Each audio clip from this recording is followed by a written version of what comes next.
그 연역은 여러분들이 그 논리적인 어떤 필연성을 갖다 이렇게 밝혀내는데 그런 것에 이제 이렇게 그 적합한 그런 용도를 지니고 있고 이건 참 번역하기가 참 뭐예요. 어떤 사람들은 가추법이라고 번역하더라고요. 가추법. 그다음에 어떤 사람은 또 발상법이라고도 이렇게 번역을 했는데 저는 번역은 굳이 안 하고 그냥 압덕선에다 이렇게 쓰고 싶어요. 그냥. 뜻은 아까도 얘기했지만 이 경우에 성립했으니까 이 경우에도 이렇게 성립할 것이다. 이렇게 얘기하는데 주로 이제 용도가 자연과학에서 이렇게 발견을 이렇게 목적으로 하는 거다.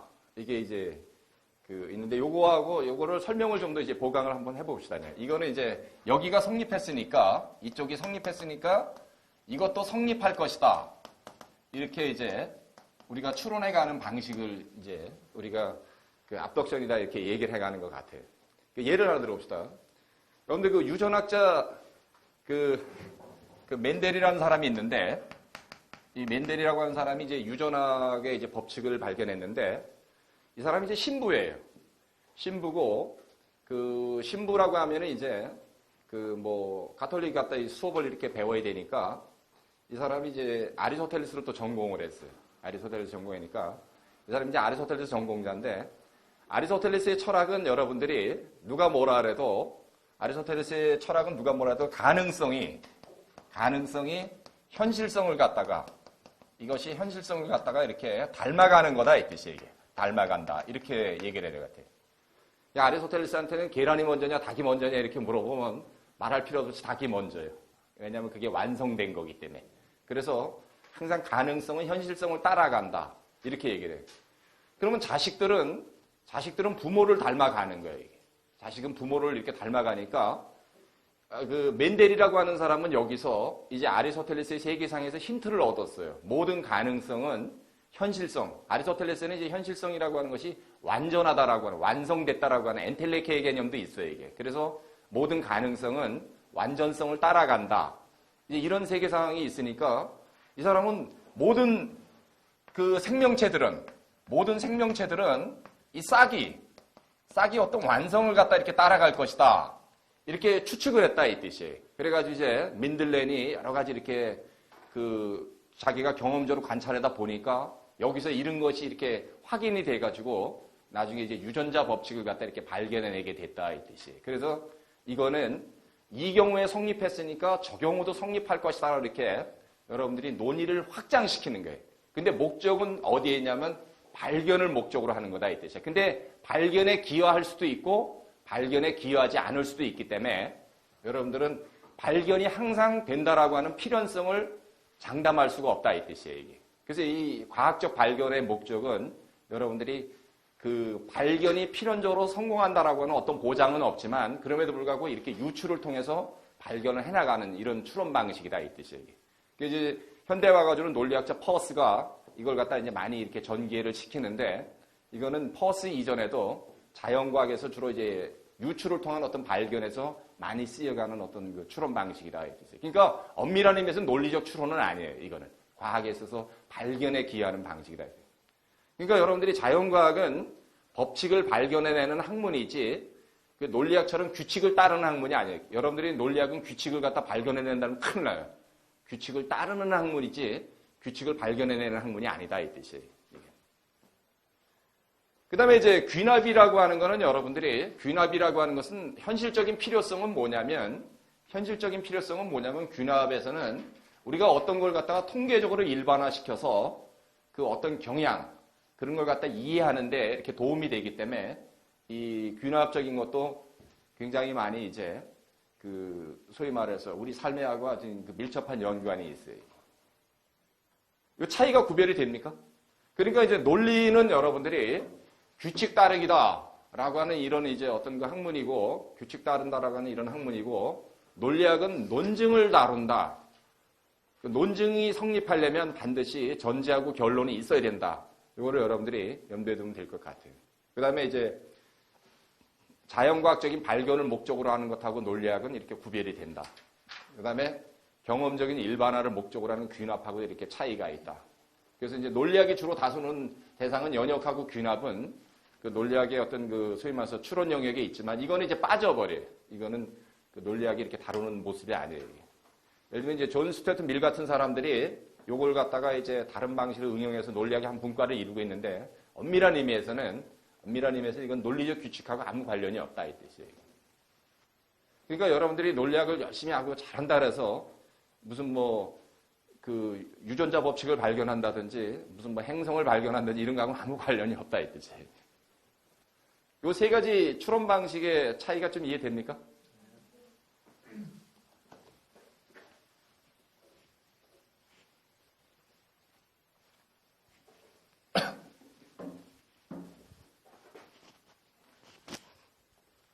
그 다음에 여러분들이 논리학하고 또 자연과학의 좀, 논리하고 자연과학의 좀 차이를 갖다 좀 더 한번 부각을 한번 시켜봅시다. 그 논리하고 자연과학이 있는데, 그 논리는 여러분들이 아까도 얘기했지만, 우리가 그 논리적인 규칙을 지켰기 때문에 타당한 게 아니라, 논리적 규칙이 타당하기 때문에 우리가 지키지 않으면 안 된다, 이 뜻이에요, 이게. 그래서 아까도 얘기했지만, 논리는 여러분들이, 이거는 어떤 의미에서는 이건 심리학이 아니에요. 심리학이 아니다 이 뜻이에요. 그 논리는 마음에 기초하지는 않지만 마음을 강제하는 학문이다 이 뜻이에요. 이게 이제 프레게하고 비트겐슈타인의 아주 그 위대한 발견이에요. 이게. 논리는 반심리적인 거다. 심리에 기초하는 게 전혀 아니다. 심리를 거역한다 뜻이 아니라 그런 것에 의존해 있는 게 아니다 이 뜻이에요. 근데 자연과학은 여러분들이 이거는 발견의 주관적인 맥락도 중요해요. 발견의 주관적인 맥락도 있고 동시에 이걸 갖다가 공적으로 검증하는 공적 검증 내지는 어떤 정당화 작업이 있다 이 뜻이에요. 예를 들어 보면 이런 거예요. 그 사실인지 아닌지 모르지만 그 아인슈타인이 5살 때 아버지가 자석을 갖다 이렇게 선물해 줬대요. 그래서 아인슈타인은 그 자석이 이렇게 뭘 끌어당기니까 의문을 가졌대요. 호기심을 가져서 왜 이게 왜 당길까? 이렇게 그 의문을 갖고 그 호기심을 풀다가 훗날 이제 이 사람이 그 일반 상대성 원리의 핵심이 이제 그 이 중력 이걸 갖다 이제 이렇게 발견하게 됐어요, 이게. 근데 여러분이 알다시피 그 뉴턴은 모든 물질은 서로 당긴다라고 하는 만유인력을 얘기를 했는데 그 뉴턴은 어디까지나 중력의 결과 그거를 설명해 줬고 중력이 왜 발생하는지를 설명을 못 했어요, 뉴턴은. 근데 아인슈타인만이 중력의 본질이 뭔지를 아주 뚜렷하게 규정했어요. 그래서 중력의 본질이 나중에 가서 가속 개념이다. 이렇게 아주 그 획기적인 그 발견을 했고, 그게 이제 일반 상대성 이론의 핵심이에요. 그러니까 이 사람은 그 자석이라고 하는 것이 자기가 중력을 발견하게 되는 것의 어떤 그 주관적인 맥락에 속해요. 뭐 꿈을 꿨던 뭐 있죠. 뭘 하든 간에 발견의 주관적인 맥락은 사람마다 다 다를 수 있다 이 뜻이야. 근데 자연과학에서 중요한 거는 가설을 공적으로 검증하는 거다 이 뜻이에요. 그래서 정당화의 공적 검증 과정에서 이게 이제 확증돼 버렸기 때문에 우리는 이제 자연과학에 있어서 그 사람의 주관적인 가설이 객관 타당한 것으로 공적으로 인정받았다 이렇게 얘기한다 이 뜻이에요. 근데 여기는 논리는 그런 게 아니야. 뭘 발견해내는 게 아니다 이 뜻이에요. 이거는 오로지 규칙을 지키는다. 이거 외에는 없다 이 뜻이에요. 그러니까 여기 논리에 있어서는 무엇을 발견해내는 게 아니기 때문에 이 논리는 시간과 무관해요. 시간과 이거는 무관하다 이 뜻이에요. 근데 자연과학은 이거는 패러다임이 있어요. 자연과학은 패러다임이 있는데 이런 비유를 들어봅시다. 저도 오늘 아침에 이제 학교 강의 나가다가 새벽에 나가야 되기 때문에 그 시간에 쫓겨가지고 우유를 마시려는데 딱 보니까 유통기간이 10일이 지났어요. 여러분들 같으면 마시겠습니까? 안 마시겠습니까? 안 마시겠죠. 유통기간이 지나면. 마찬가지. 자연과학도 패러다임은 무엇을 설명하는 거예요. 근데 패러다임이 뭘 설명하지 못하면 사람들이 이걸 갖고 있겠습니까? 안 갖고 있겠습니까?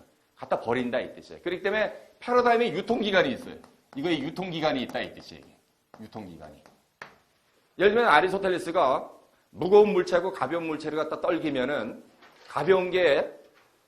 무거운 게 더 일찍 떨어지고 가벼운 게 더 나중에 떨어진다 이렇게 얘기를 했어요. 왜냐하면 아리스토텔레스는 그 무거운 물체는 본성상 땅에 속하려고 그러고 가벼운 물체는 본성상 저쪽에 속하려고 한다. 하늘에 있으려고 한다. 이렇게 그 목적론적 세계상을 갖다 이렇게 얘기를 했어요. 근데 갈릴레이가 가만히 보니까 경험적으로 안 맞거든. 자기가 실험을 해보니까. 그래서 갈릴레이 같은 경우는 나중에 이제 이런 자유낙하의 이런 이제 법칙을 갖다 이렇게 발견했는데, 여러분들이 간단해요. 우리가 만약에 초속도가 제로라 그러고, 그러면은, 여기 2를 없애버립시다. 그럼 2를 써주면 돼요. 여기 g를 하나 더 갖다 놓으면은, 여기다 g를 붙이면 돼요. 그럼 가속도에 대해 시간을 곱하면 이게 속도니까, 여러분들이 나중에 보면 이제 이게 이런 공식이 성립해요. 이렇게. 갈릴레이가 봤을 때 비행기가 뜨고 로켓가 뜨고, 나 같은 사람이 뭐 2m 되게 안 되지만, 여기 2m는 내가 자유롭게 왔다 갔다 할 수 있지만, 내가 이게 2m 못 올라가는 거는, 내가 순간 가속도를 갖다 지금 줄 수가 없기 때문에 그렇다 이 뜻이에요. 그럼 여러분들이 그 중력이라고 하는 현상을 갖다 이렇게 잘 알게 되면, 자연 현상을 갖다 이렇게 잘 설명해. 근데 그 갈릴레이가 세상을 갖다 이렇게 설명하기 이전까지는 우리는 아리스토텔레스의 세계상을 갖고 물체는 본성상 어떻다 이렇게 얘기를 했는데, 이제 갈릴레이 그 세계상에 와가지고는 그 물체는 본성상 뭐 무겁기 때문에 땅에 있고 이런 게 아니라 이런 중력 때문에 그런 것이다. 이렇게 해가지고 기존의 어떤 설명 방식을 확 바꿔놔 버렸다 이 뜻이에요. 이게. 그리고 옛날의 패러다임은 더 이상 현상을 설명할 수 없으니까 유통기간이 지난 거고, 그래서 우리는 이제 폐기 처분하고, 새로운 패러다임은 새로운 현상을 갖다 잘 설명해 주니까 우리는 이걸 채택한다 이 뜻이에요. 그렇기 때문에 자연과학에 있어서는 패러다임의 유통기간이 있다 이 뜻이에요. 오로지 패러다임이 현상을 설명하고 지배하는 한에 있어서는 우리가 패러다임을 지닐 필요가 있지만, 현상을 설명하지 못하면 우리가 갖다 내버려도 된다 이 뜻이에요. 근데 논리는 그렇지 않다 이 뜻이에요. 논리는 여전히 시간의 영향을 안 받는다 이 뜻이에요. 그러니까 굳이 얘기한다면 논리는 시간과 이 공간과 어떤 사람의 제한을 안 받는다 이 뜻이에요. 이런 것에 영향을 받는 게 아니다. 이렇게 얘기하기 때문에 우리는 여기서 이 논리를 갖다가 이렇게 무시간적으로 타당한, 이렇게 얘기를 했지만, 자연과학의 패러다임은 이렇게 무시간적으로 타당한 게 아니다 이 뜻이에요. 그 패러다임이 현상을 설명할 때만 지배력이 있는 거고, 현상을 설명할 수 없을 때는 지배력을 상실한다. 이렇게 봐야 되기 때문에, 이 논리학에서는 여러분들이 무슨 뭐 논리 법칙이 변한다, 이렇게 그 걱정할 필요가 전혀 없다 이 뜻이에요. 그렇지만 자연과학에서는 패러다임은 현상을 설명하지 못할 때는 이 유통기간이 끝장날 수밖에 없다라고 하는 이런 어떤 한계가 있다 이렇게. 그러니까 이거는 역사적으로 어떤 그 제약된 현상일 수 있지만 논리는 그렇지 않다라는 거죠. 이렇게.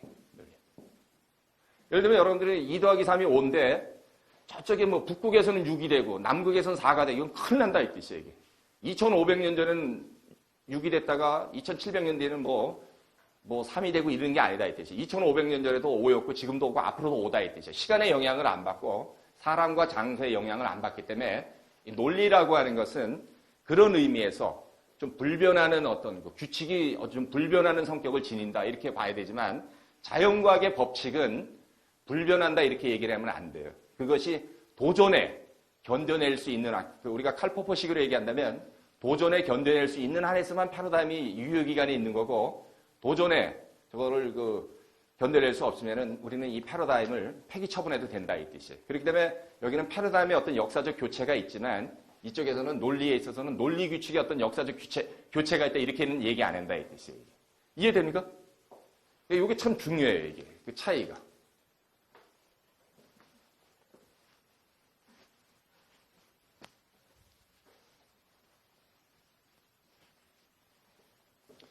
저는 아인슈타인이 굉장히 위대한 과학자라고 생각하는데, 이 사람도 결정적인 실수를 하나 했어요. 결정적인 실수는 뭐냐면, 소위 말해가지고, 세계는 있다, 이렇게 우리가 얘기를 해야 돼요. 세계는 있다, 이렇게 얘기를 해야 되는데, 이 세계가 여러분들이, 이 세계가 수학적 차원을 지니고는 있어요. 수학적 차원을 지닌다. 이렇게는 얘기한다. 이 뜻이에요. 세계가 수학적 차원을 지니고 있다. 아니, 이렇게는 얘기할 수 있지만, 이렇게 얘기하면 큰일 나요. 세계가 수학으로부터 도출됐다. 세계가 수학으로부터 도출되었다. 이렇게 얘기하면 큰일 난다. 이 뜻이에요. 이게. 이렇게는 얘기하면 안 된다. 이 뜻이에요. 근데 아인슈타인은 이 사람은 법칙을 너무 신뢰한 사람이어가지고, 세계가 수학적으로 다 이렇게 설명이 되는 줄 알았어요, 이게. 그래가지고, 우리가 살아가는 세상은 무엇이 있어. 그 있는 것이 수학적 차원을 지니고 있다, 이렇게 얘기를 해야 되는데, 아인슈타인은 그렇게 얘기한 게 아니라, 세계가 수학적 질서로부터 파생된다, 이렇게 얘기를 했어요. 그래서 마치 세계가 수학으로부터 이렇게 연역되는 것처럼 얘기했다, 이 뜻이. 그거는 큰 미스테이크예요, 이게. 그래서 우리는 여러분들이 자연과학자들은 세계가 있고 우리가 세계를 갖다 이렇게 기술하고 관찰하고 탐구해 보니까 이러이러한 수학적 차원을 지니더라. 이렇게 수학적 질서를 갖고 있다. 이렇게 얘기를 해야 되지. 세계가 수학으로부터 나왔다. 이렇게 하면 큰일 난다. 이 뜻이에요. 마찬가지예요, 여러분들이. 세상은 논리로부터 나오지 않았어요, 이게.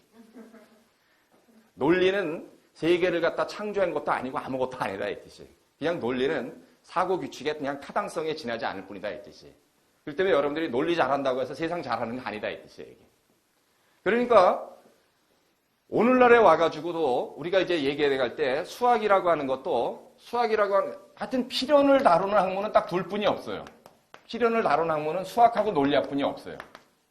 수학하고 논리학뿐이 없다 이 뜻이에요. 자연과학은 필연에 관한 학문이 아니에요. 절대로.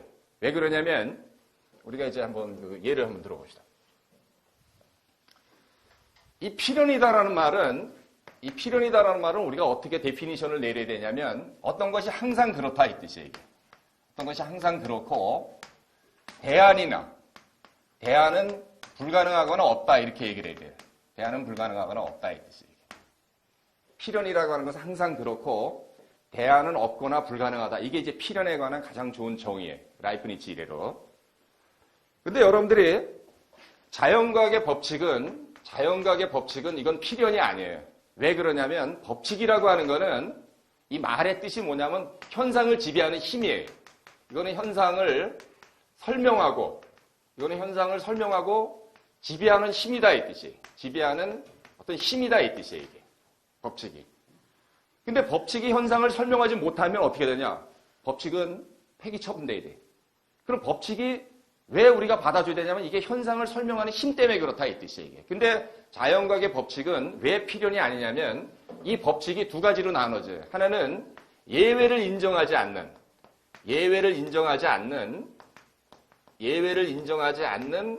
그런 엄격성이 있는가 하면 어떤 법칙은 예외를 인정해주고 있어요.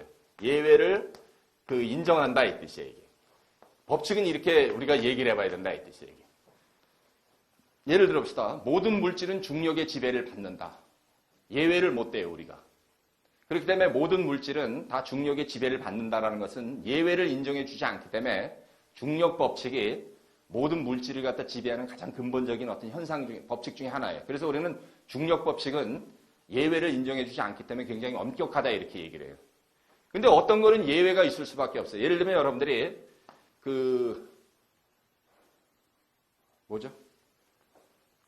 거북이나 뱀 같은 거, 걔들 우리가 무슨 동물이라 그러죠? 파충류라 그러잖아. 그 파충류는 여러분이 알다시피 다 알을 통해서 새끼를 낳죠. 그 알을 통해서 얘네들이 이렇게 다 새끼를 낳는데 왜 그러냐 내가 이제 생물학자한테 물어봤더니 이렇게 얘기하더라고요. 우리 인간들은 자기하고 똑같은 새끼를 베고 있어도 온도의 영향을 크게 안 받고 영양 공급이 원활하게 이루어지는데 파충류들은 만약에 자기하고 똑같은 새끼를 베면은 온도하고 열을 너무 뺏겨버린대. 그래서 이제 어미도 죽을 수 있기 때문에 알을 통해서 날 수밖에 없다. 이렇게 이제 자연과학적 설명을 해줘요. 근데 여러분들이 모든 파충류는 다 알을 통해서 이렇게 새끼를 낳는 걸 이렇게 알고 있는데 여기에 해당되지 않는 게 딱 둘이 있어요. 하나는 뭐냐면 아나콘다예요. 이 아나콘다는 이 포유류와 같이 직접 새끼를 낳아버려요. 근데 우리가 아나콘다한테 자네 우리가 좀 통일 좀 시키자고. 다 우리가 똑같은 복장을 입고 있는데 왜 자네만 삐딱해? 그럴 수는 없다 이 뜻이에요. 그때는 우리가 아나콘다를 예외다 이렇게 얘기를 했네. 그 법칙이 아나콘다한테는 적용이 안 된다 이 뜻이에요. 거기에는 적용이 안 된다 이 뜻이에요. 거기에 대한 지배력을 상실했다 이 뜻이에요. 그런 현상에 대해서. 또 하나는 살무사라래. 이놈도 직접 새끼를 낳는다래. 그렇기 때문에 살무사 자네 왜 항상 삐딱한가? 이렇게는 얘기 안 된다 이 뜻이에요.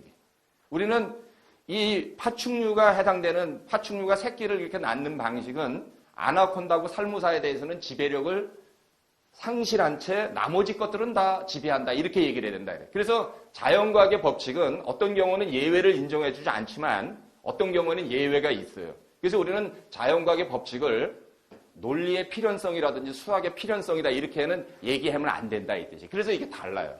이게. 그래서 여러분들이 자연과학은 법칙을 발견해내가지고 법칙을 통해서 세상을 설명하는 거야. 근데 여러분들은 논리를 통해서 세상을 설명하는 게 아니다 이 뜻이에요. 이게. 논리는 세계하고 관련 맺는 게 아니에요. 이게. 절대로 아니다 이 뜻이에요. 독일의 유명한 철학자 임마누엘 칸트는 일반 논리학하고 자기의 이제 트랜센덴탈 로직을 구별해요. 그 사람의 이제 논리학은, 자기의 논리학은 이제 선업 논리학이다 이렇게 얘기하는데, 그 임마누엘 칸트가 얘기하려는 건 뭐냐면, 형식 논리학은 사고 법칙의 타당성만 다룬다 이게. 사고 규칙의 타당성만 다룬다 이게. 사고 규칙의 타당성만 다루고, 이거는 세계 연관이 없다 이 뜻이에요. 세계하고 이렇게 연관되어 있는 게 아니다 이 뜻이에요. 이 논리의 사고 법칙이 저 대상과 관계를 맺어서 세계가 어떻다라고 이렇게 규정해가는 것이 아니기 때문에 이 형식 논리학은 세상을 설명하는 게 아니고 오로지 사고 규칙의 타당성만 지키는 거다. 그래서 이제 칸트는 이 사고 규칙의 타당성에서 이제 모순율을 인정을 해요. 모순은 이제 진리의 최소 기준이다. 진리의 최소 기준이다. 이거는 모순은 누구도 어길 수가 없어요. 근데 우리가 모순을 지켰다고 해서 우리들의 사고가 확장되거나 세상에 더 잘 알려지는 건 아니다 이 뜻이에요. 그래서 진리의 가장 최소한의 기준이다. 이렇게 얘기를 하고 안 지키면 큰일 나지만 모순을 어기면 큰일 나지만 모순을 지켰다고 해서 우리들의 사고가 확장되거나 세상이 잘 설명되는 게 아니다 이 뜻이에요. 그런 의미에서 칸트는 이제 포멀로기다 이렇게 얘기해요. 근데 이거를 이제 요것과 다른 의미에서 칸트는 이제 이런 논리학이 있다 이렇게 자기가 얘기를 해. 트랜센덴탈 로직이다 이렇게 얘기를 해요. 이거는 뭐냐면 이건 이제 칸트에게 있어서 한편에 있어서는 칸트는 이제 한편에 있어서는 우리 지성의 근원이 있고 한편에 있어서는 세상을 설명하는 거다 이렇게 있어가지고 칸트식을 얘기한다면 이제 경험에서 독립해 있는 카테고리를 갖고 경험을 설명하는 것 이런 논리학이다 이렇게 얘기를 해가지고 칸트는 이제 이걸 갖다가 자기가 진리의 논리학이다 이렇게 얘기를 해요. 진리의 논리학이다 이렇게 얘기를 해요. 근데 여기서 이제 진리라고 하는 거는 판단을 통해서 대상과 관계한다 이 뜻이에요. 근데 여기는 사고 규칙이 어떤 대상과 관계하는 게 아니다 이 뜻이에요. 그러니까 여러분들은 논리하고 자연과학을 갖다 이렇게 구별해줘야 되고 세상은 논리로부터 연역되는 게 절대로 아니다 이 뜻이에요. 이게. 세상은 그냥 논리하고 무관하게 있는 거다 이 뜻이에요. 이게. 있는 거고 우리는 세계를 이렇게 탐구해가는 거는 경험과학이나 자연과학 쪽에다 이렇게 맡겨둬야 되고 여러분들이 논리를 해가는 거는 이렇게 뭘 탐구해가는 것이 아니라 사고 규칙의 타당성을 우리가 지키도록 훈련하는 거다 이 뜻이에요. 그러니까 여긴 딱 둘이에요. 여하튼 규칙을 지키는 놈하고 안 지키는 놈 딱 둘뿐이 없다 이 뜻이에요. 근데 자연과학에서는 발견하는 자하고 발견하지 못하는 자 이렇게 나눌 수 있겠지만 여기는 지키는 자냐 안 지키는 자냐 이것만 딱 구별한다 이 뜻이에요. 이해됩니까? 이게 굉장히 중요해요. 이 구별이. 그래서 우리는 사고 규칙의 형식적 타당성만 이렇게 다루는 거고 여러분들이 논리를 통해서 이걸 갖다 세계를 설명하는 게 아니다. 이렇게 이해를 해도 될 것 같아요.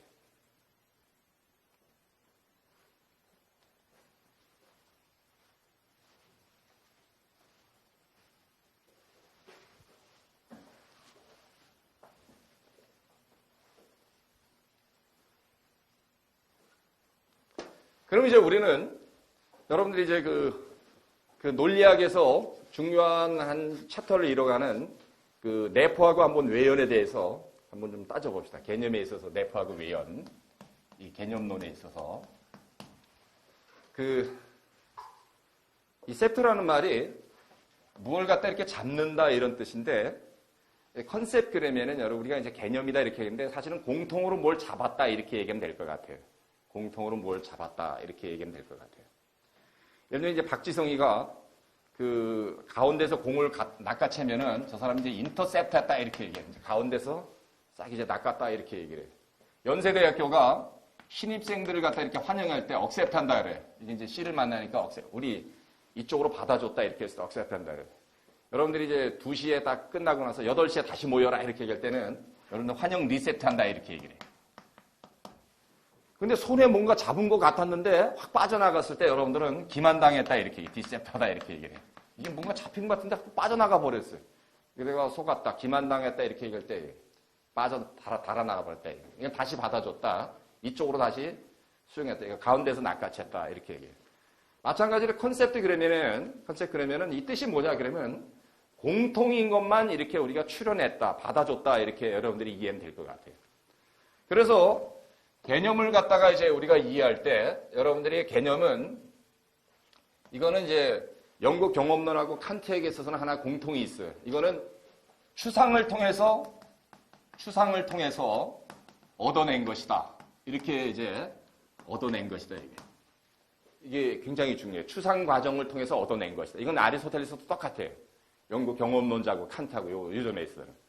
다만 이제 칸트에게 있어서 문제는 뭐냐면 경험을 통해서 이렇게 얻어낸 것이다라고 하는 것. 이 점에 있어서는 경험론자들하고 칸트하고 아리스토텔레스가 하는 차이가 없는데 임마누엘 칸트는 경험에서 오지 않은 개념이 있다. 이렇게 얘기를 하는 게 있어요. 이 사람은 아프리오리한 개념이 있다. 이게 이제 칸트의 아주 독특한 주장이에요. 철학사 쪽에서. 이건 다들 이제 경험을 통해 추상을 통해서 얻어졌다는 이런 거에 대해서는 경험적 개념에 대해서는 칸트나 영국 경험론자나 아리스토텔레스가 차이가 없는데 임마누엘 칸트는 아리스토텔레스하고 경험론자들이 주장하지 않은 얘기를 해요. 우리는 아프리오리한 것도 있다. 이렇게 얘기를 하니까 흉이 있다가 그래?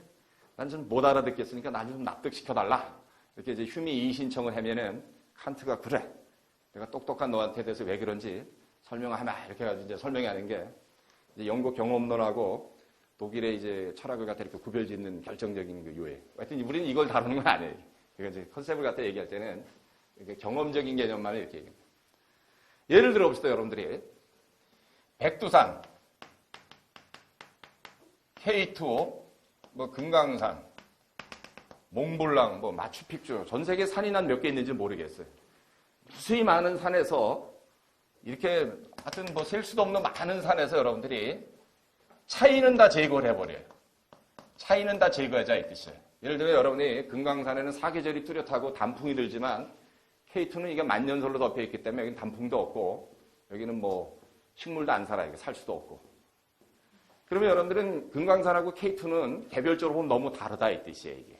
여기는 뭐 화산으로 이루어졌지만 금강산 화산이 아니기 때문에 이거 둘도 또 다르다. 근데 우리는 백두산이나 금강산이나 K2 이런 것 중에서 차이가 나는 거는 다 제거해버리고 가장 공통인 것만 추려오자 이 뜻이에요. 이게.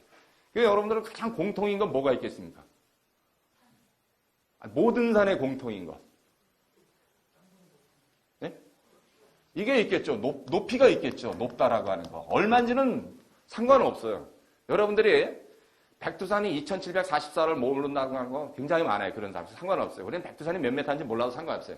K2가 8,000 몇 메타인지 그것도 우리는 몰라도 상관없고 금강산이 몇 메타인지 몰라도 모든 산은 싫든 좋든 다 공통으로 지니고 있는 게 하나 있다 이 뜻이에요. 산이라고 한다면 다 있는 거야. 그게 뭡니까? 높다라는 거겠죠. 그러면 높이가 있으면 당연히 이제 데카르트가 말한 식으로 골짜기가 있을 거다 이게. 계곡이 있을 거다 이게. 높이가 있으면 밑에도 있어야 되니까. 또 그 다음에 예를 들면 뭐 흙으로 구성되어 있다 이렇게 얘기를 해보면은 이건 모든 산이 공통으로 지니고 있는 거다 이 뜻이에요. 여기는 단풍이 없지만 여기는 단풍이 있고 여기는 뭐 만년설이지만 여기는 만년설이 아니고 개별적인 산들은 다 차이가 있다 이 뜻이에요. 이게. 그러면 여러분들은 모든 산에서 가장 공통인 것만 이렇게 추려온 것을 갖다가 여러분들이 이걸 갖다가 추상했다 이렇게 얘기를 한다 이 뜻이에요. 추상했다라는 말은 말 그대로 abstraction인데 이 뜻이 그거예요. 여기로부터 압이 이제 from이 이런 것들로부터 트랙트 뭘 뽑아냈다 이 뜻이에요. 뭘 뽑아냈느냐? 공통만 뽑아냈다 이 뜻이에요. 공통. 모든 산에 해당되는 공통인 것만 뽑아낸 것 그게 추상했다 우리가 이렇게 얘기한다 이 뜻이에요. 추상했다라는 말은.